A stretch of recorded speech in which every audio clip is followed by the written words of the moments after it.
I want to kind of summarize the notes that you're taking today for Chapter 1.1 on business organization. The homework that you're going to have has a lot of word problems, and the word problems will have computations like the ones that I'm showing you in your notes. So let's go over a couple of the things in the notes. So for example, one of the things you need to remember is how to change from a decimal to a percent and from a percent to a decimal.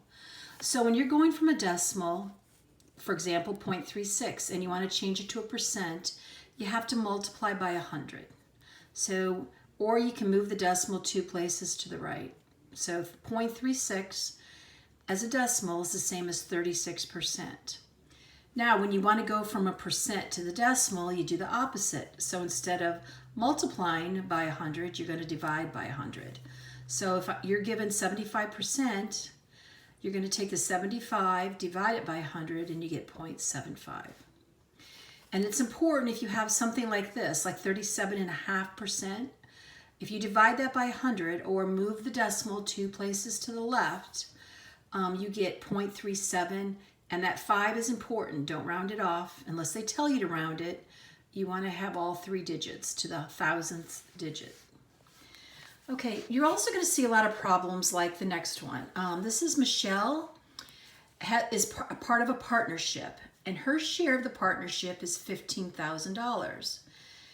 The total investment for all the partners is $240,000, and they want to know what percent of the partnership does Michelle own.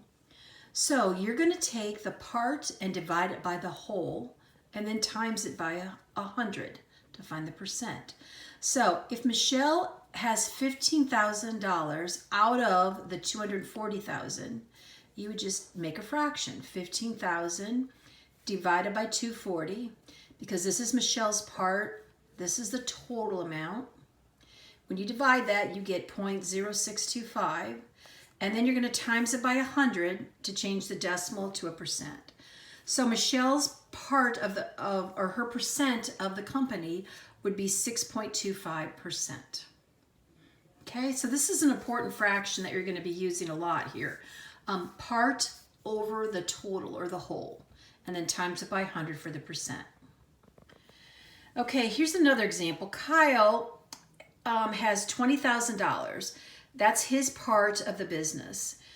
There's 5 other partners, and their total investment is $160,000. So there's 6 partners altogether. Kyle's one of them. He has $20,000 of the $160,000 in the business.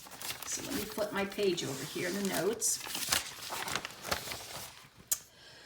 So Kyle's percent would be his part, which is $20,000, and then you divide it by the 160, which is the whole, and then times it by 100. So 20,000 divided by 160 gives you 0.125.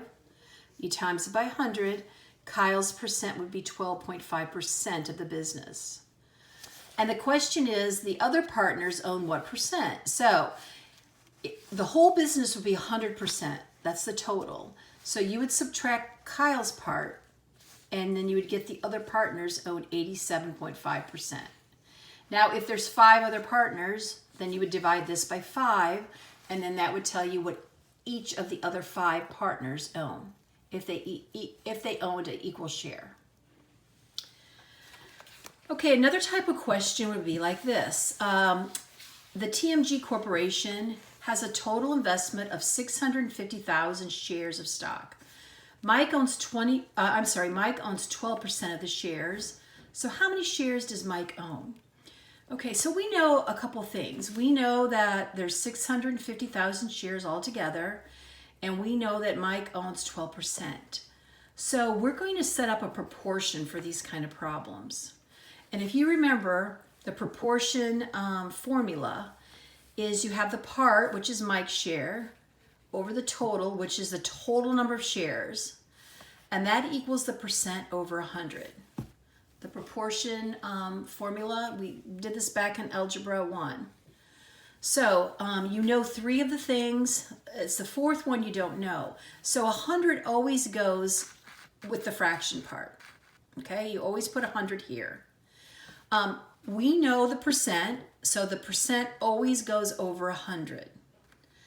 Okay, we also know the total number of shares. There's 650,000 shares. So the total goes on the bottom, and we don't know is Mike's shares. So Mike is 12%, and 100% of the shares is 650. And if you remember, we solve proportions by cross multiplying. So we do X times 100 and 650,000 times 12. So 100X equals 12 times 650. If you multiply these together, you get 7,800,000 equals 100X. Divide both sides by 100, and you find out that Mike owns 78,000 shares.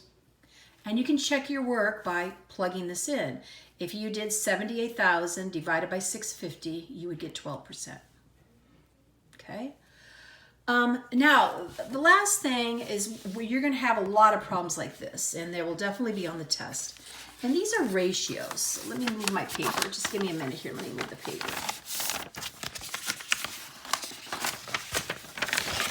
Okay, ratio problems, sorry about that. Ratio problems look like this.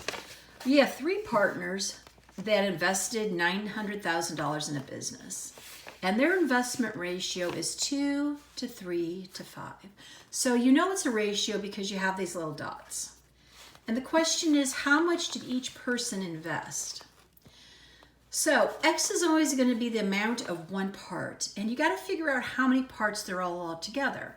Well, one person owns 2 parts, one person owns 3 parts, and one person owns 5 parts. So if you add these all together, there's a total of 10 parts here. Okay? So if we set it up algebraically, partner 1 owns 2 of the parts, and X is, remember, the dollar amount of one part. Partner 2 owns 3 parts, so that would be 3X. And partner 3 owns 5 parts, and that would be 5X. So 2 plus 3 plus 5 is 10, and you put it with the X, so 10X, and that equals a total of $900,000. You're going to solve for X by dividing both sides by 10, and you get what X equals. So each part in this example is worth $90,000. So if partner 1 has 2 parts, he owns 2 times the $90,000. So he has $180,000. Partner 2 owned 3 parts. So 3 times 90,000 is 270,000. And partner 3 owned 5 parts. So 5 times 90,000 is 450. And if you added them all together, it totals up to the original 900,000. Okay? So when you get ratios, and you could have 2 numbers in your ratio, you could have 4 or 5 numbers in the ratio. You're going to add them all up. So 2 plus 3 plus 5 is 10. Put X with it, and have it equal what the total investment is. And when you divide both sides by that number, you get what each part is. And then you have to times that dollar amount by each of these parts. And that's what we did here. So these are the kind of problems you're going to have in Chapter 1.1. We will go over this during next class period, but make sure you do all of the problems that you can, and make sure you write them out on a separate piece of paper, and we'll go over them in the next class period.